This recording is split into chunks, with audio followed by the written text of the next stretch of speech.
James Smith will say things like, list the price, give people a place to buy, have a money back guarantee. I love all of those things. Problem? The services that are being sold here quite different. Like the context and the amount of trust and relationship and rapport generally required to buy something like this requires generally a lot more trust and rapport than a product or a course or even one-to-one coaching or a free consultation. You're asking men to be vulnerable. You're asking men to take a risk. You're asking them to do something that they probably haven't done before, yeah? Where you can get away with just listing the price, buy here, is when lead flow is very high. You just have so much demand that you just don't know what to do with it, and you can just be very easily list things, and that's going to happen one day, and we can list prices no problem. Or if you also don't care, like you just have so much leverage. I don't care what happens here. And 1% of people buy, that's fine. 0.5%, that's fine. We want to maximize that because we don't have those things yet. We want to maximize the chances that people buy from you, and that people can get the information they need to make an accurate judgment call. To do that, they will, speaking to you, will teach you so much about sales and communication, about what you're offering, and help you vet and filter and be able to make this landing page rock fucking solid. People land on your landing page, and we want to take them. You want like a clear flow. There are two places I would like you to have available to you. One is an expression of interest form, and the other is going to be a call, a booking link to book a call with you. I just want them both available. The call is going to be for people who are warmer and who are more ready. The expression of interest is lower down the funnel for people who aren't as ready, but they're interested. This will enable you to capture information, which you can then call them. We don't know what's going to work here. I can tell you what works in my experience with best practice, but we don't know what's going to work here yet. So with lead pages, what you're going to do is you're just going to split test. And this is going to be A, and this is going to be B. Everything else on the page is going to be the same. We're going to split test the CTA. I would like to split test the headline, but I think we might be able to do that with some micro magnets, with some free offerings, right? But I would like to split test the headline too. So I'd like you to come up with a few variations. I'll tell you what I think hits hardest. We've got to let the world tell us. The call. I would like to reduce the barrier. For something like this, you're not probably usually, unless you know the guy, if he's cold, he doesn't know you, you're probably, I don't expect or necessarily need to sell them from this first call. How we can position it is like you can't buy anything on this call. This is for you, it's a filter call. For them, it's short. It's going to be 10 to 15 minutes. It's like a triage call for you, right? But for them, it's going to be curiosity. It's an expression of interest call. Find out more. I don't want you to use the word apply because it's too assumptive. Like some people aren't just booking the call to apply. They're looking to find out more. They're looking to see if you're a fit. A few ways to say this. I don't want to be too aggressive with language. I would say something like, if you're curious to see what language you don't say a retreat. If you're curious to see whether this experience will be right for you, I'd use this language. I'd probably write this down and just put it in your language. If you're curious to see if this experience is right for you, book a short call below. And if this is within your language, this is not a sales call. You can't buy anything from this.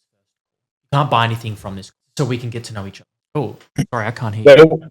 Where would that text go exactly? On the page, it just goes above the call.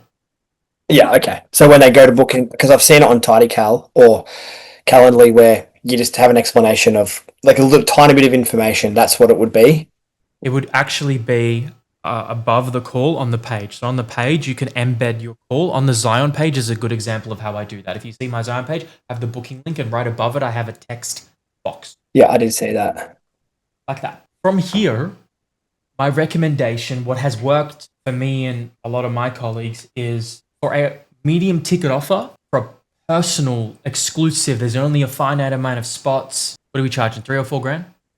3. On that call, if you've filtered them, you understand, this is the call where you understand briefly pain, their goal. You'll kind of assess their budget, career, profession, interest. I would prefer that you talk about prices on the second call and use this call just to gauge the pain, the problem, the goal. And in this call, I'd say, okay, so great. It looks like you qualify. Like you don't have to say qualify, but it looks like you're pretty aligned with the experience here. What we will do from here is, and I would explain it in the beginning of the call, which I can explain to you in a second. What we'll do from here is we'll book you in for, give it a name.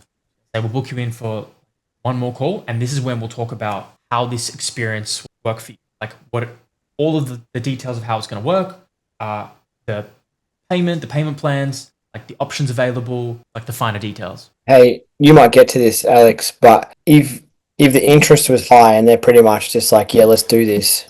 Yeah, I would. Yeah, I'd just be like, cool, we can just get started. And send them a deposit link or something. Yeah, have that ready. Always have your links ready. You don't want to be fumbling for like 5 minutes setting up a link, so just have deposit ready. You'll need a few things ready. You'll need a deposit, you'll need a payment plan, and you'll need an upfront link.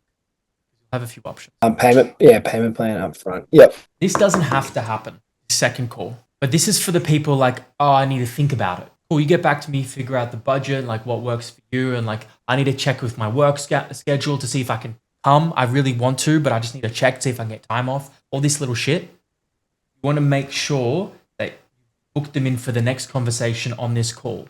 So I'll send them the link on the call and say, yep, no problem. I'm just going to send you a link now in our next conversation. Did you get that? Yep, cool. Do you mind just opening that up?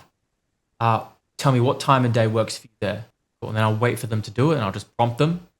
Like, did that work okay? Did the booking come through? Because it may not be clear to them that I'd like them to book it right then. And I'm not trying to be so obvious. Hey, motherfucker, can you just book this call right now so we don't have to waste time? Like, softly prompt them. If you don't do this, you can expect like half of the people to disappear from Earth. From that first call. You can expect, if you don't book them in for the second call and they tell you I need to think about it, just like expect a meaningful amount of these people to not get back to you, or just they'll list the objection over a message and it won't be appropriate, or it'll be really hard for you to deal with it over a message versus a call where you can just have a very human conversation. That's why I book in the next call, just to confirm everything. That's when you take payment and all that. Eventually, once you get really nice with this process, clean it up. You might not need the second call. You might be able to just do deposit links over a message, which you very well can do. I'm not stuck here. This is just the first option I'd start with. Let me know when you... I will ask something which I've seen someone else do, and I'm wondering if it's worth me doing it, where they created a brochure in between all this, and it was sort of separate from any of the pages, but it was pretty much all the information about what it actually is that they're getting out of it. So without having to explain it, it's almost just like a pre-built thing I can give to them. Yeah. Love that. But my question would be is, why don't we just put that on the page? Yeah, exactly. Yeah, well, yeah, because that's where I was getting stuck. Like, do I explain where it is and how much it is on that front end sort of thing? I would like, if you explain everything on the page, if you explain you have to think, what are the most common objections you're going to hear? It's going to be time, it's going to be money, yeah? Yeah. You're going to list all of those details. You just need to make sure you do a good job at listing the antidote to the objection that you expect to receive. Your eyes got real big. I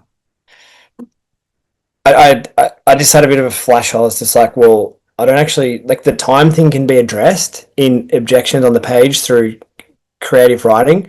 And then the money thing, I just didn't think of doing it that way, where it's like, you don't have to speak to it directly, but you can just say, it's like I can just generate enough interest and talk about maybe that there's payment plans available or whatever. Yeah. I would candidly say, if you're concerned about money, whether you can afford this, we've made it so anybody with a job can afford this. Any man with a job and a income who works more than part-time or works part-time, whatever is accurate, can afford this. And that's because of the payment plan. That's the payment plan. Hey, Google. In that first 3,000 divided by 20. Pardon me. Go ahead. What are you going to mention? Payment plan. Anybody can afford part-time. No, I've lost it. That's okay. It'll come back. But yeah. If it is a payment plan, would you say that there's a minimum amount of time that is suitable as well? Like, I would, $3,000, I feel like maybe four installments. That's what I had in mind, for no other reason other than, like, I don't really want dribs and drabs for $3,000 over 20 weeks type thing. Do you know what I mean? But I don't know, pay in full or pay payment plan, and it's $3,500, so. Pay in full is ideal. I would recommend with your pay in full, there's some type of bonus, incentivize. You can do discounts, but I prefer you do some type of like bonus. You can think about what's the bonus, think about the next problem that they might have or an adjacent problem they have. Like, okay, they lack meaning and purpose in their life. Maybe you could solve something related to their health. You got to think what other problems they have that would make it like a no-brainer for them. Could it be like if you were a super high authority person who had like a big following and like it would be like a private dinner bonus? You know, I mean, that still might be on the table. Like, what other solvable problem can you create? So anyway, we just want to incentivize the pay in full.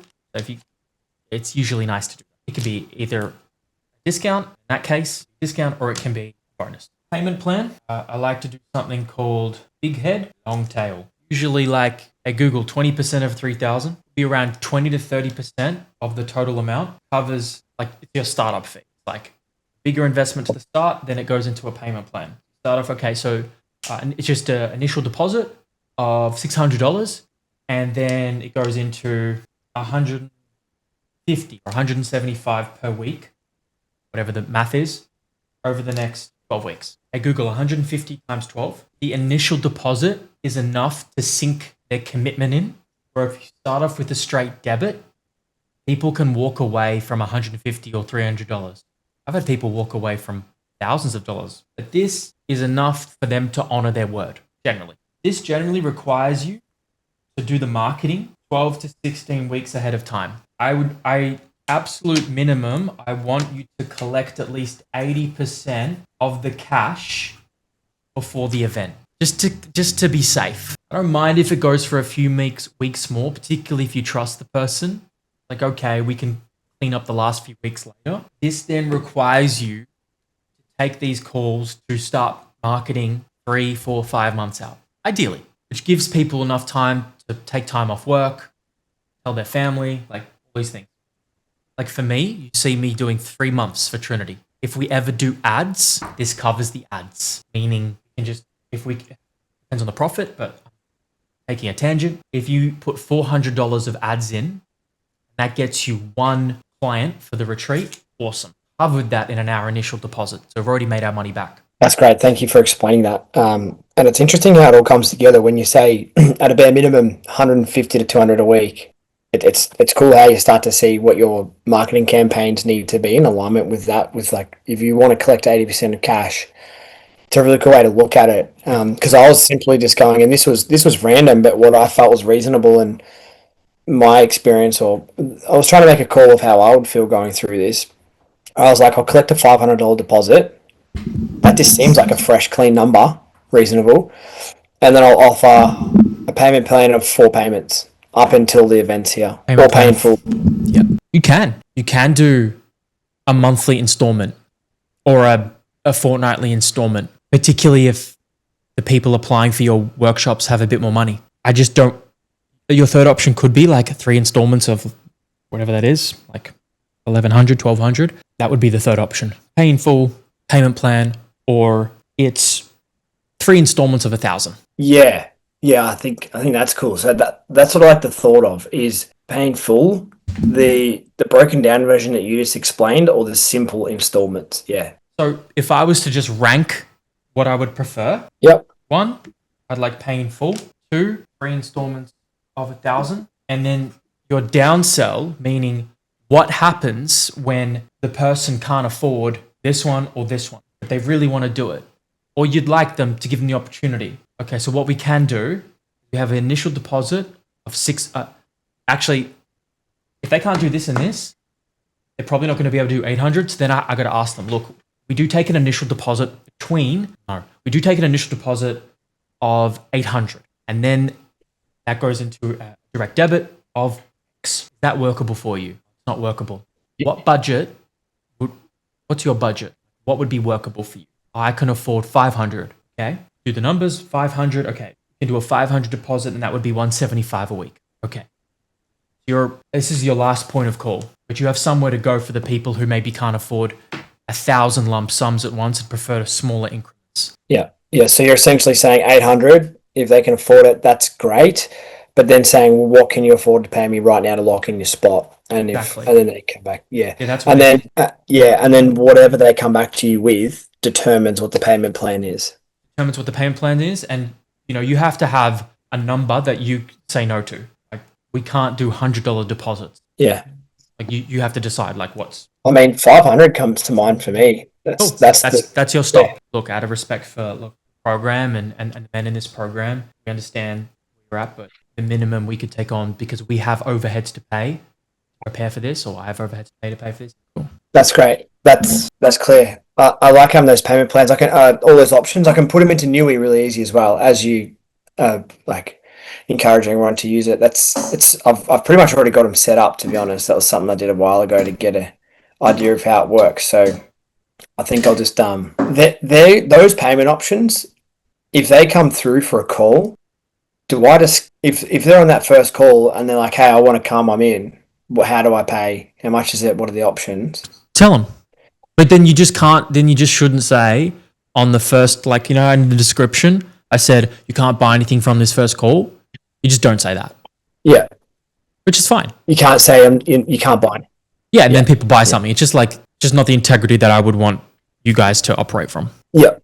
I'll get crafty with what I say there to capture the meaning of the call. I'll be mindful of what I write. Okay, and then with the split test, if we're doing calls for the warm leads, expressions of interest, would that simply be a form? Yeah, and it's a really simple form. It starts off with a qualifying question that's multiple choice. It could be, what are you most looking to work through, improve upon? And you list the most common pains and options and problems that your men deal with, yeah? Top 4, top 5. That's a multi-choice as well. Yeah. Multi-choice is really easy for people to fill out. It's a qualifying question. It builds momentum into the form. Yeah.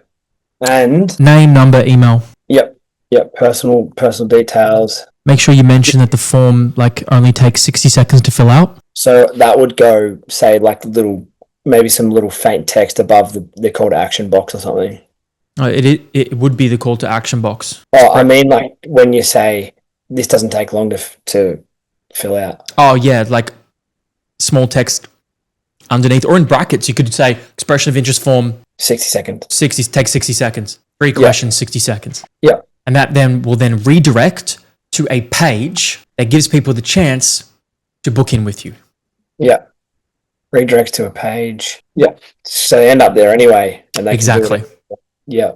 Exactly. Would you, okay, yeah. I was going to say, would you have a thank you page to be like, hey, thanks for your application, we'll get back to you in 48 hours, or you just go straight to the calendar page? Go straight to the calendar page. If they have not booked, no, it doesn't matter. Straight to the calendar page with a video of you, 2 minutes. The video is 2 minutes. Maybe I'll send you one for Zion just to give you some inspiration. Okay, yep. Cool. So what I do after people get my 30 protocols in 30 days, my email sequence, this is what I send them, or this is what they redirect it to. Straight away, that's the first one they get? Yeah, because I need them to do a few things. I need them to check their junk because it's the linchpin between them getting the value. One more thing, I create an open loop. Hey, it's Saad. I'm just going to tell you how you get the most out of these emails and what to expect from here. In order to get the protocols and the templates, how to get the most out of, its value conferred to them in the hook. So I'm about to send you, you need to go check your junk and drag that email into the inbox. Your version of this would be why they should book the call, or inviting them to book the call and what they can expect. Otherwise, you might not get any of them. After you've checked your inbox, what you can expect after these 30 days is to be a meaningfully better coach by the end of the 30 compared to right now. You're going to realize where your gaps are and be empowered with. I'll send it to you. Yeah, that'd be good. So do you think I need to do any open loop type things, or is it essentially hey, the call that I'm giving you an invitation to is for this, and simply explain? Yeah, be candid with them. Yeah. It's just be really candid with them about what they can expect from the call. Yep. Yeah, cool. So that would be expression of interest, simple form. They get redirected to a call, but that also triggers them to get an email from me. And oh, sorry. Go on. Then the email what? Well, then the email will be sent to them with the video. Oh, the video can just be on the landing page. You don't need to send them an email. Where does that land if they fill out the form? They fill in the form, then they get redirected to a page. It just looks like the one I just showed you. That page has a video underneath, a link to book with you. Oh, okay. Oh, and you can do that. You can do all that on lead pages. Yeah. And when you create a form, it can redirect to another page. Yeah. Do you have what calendar software do you use to link all that up?